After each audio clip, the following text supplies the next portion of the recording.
Итак, устраняем стук суппорта. Outlander 2.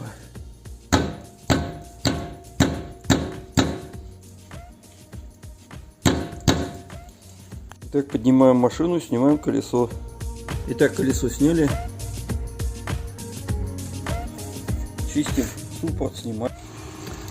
Ну вот, суппорт сняли с наружной стороны, где стоит колодка. Вот таким образом. Ровно посередине металлической части отмечаем середину колодки.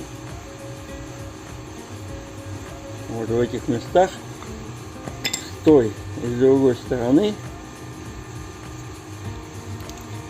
с двух сторон, можно здесь, здесь, где удобно. Сверлим отверстие под пружинку.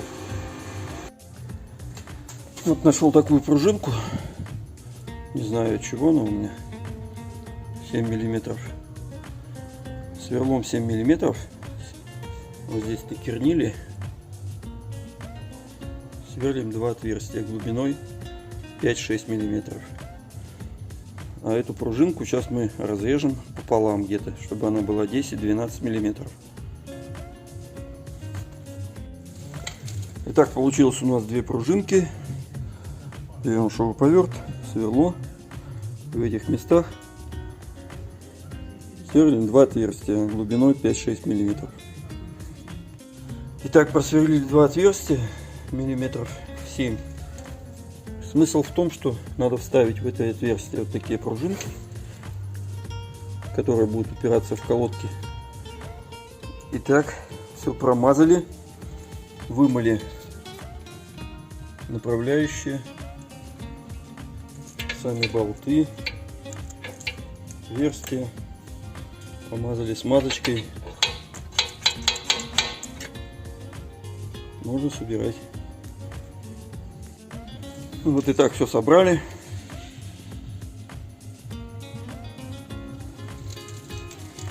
Все чистенько, колодки новые, ну а пружинки, как бы вам, вот их видно. Они уперлись в колодку, в металл, сверху и снизу. Все, теперь суппорт стоит жестко подпружиненный, больше стучать не будет.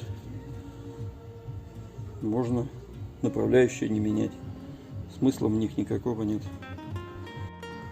Так, итак, поставили колесо, проверяем, есть ли стук.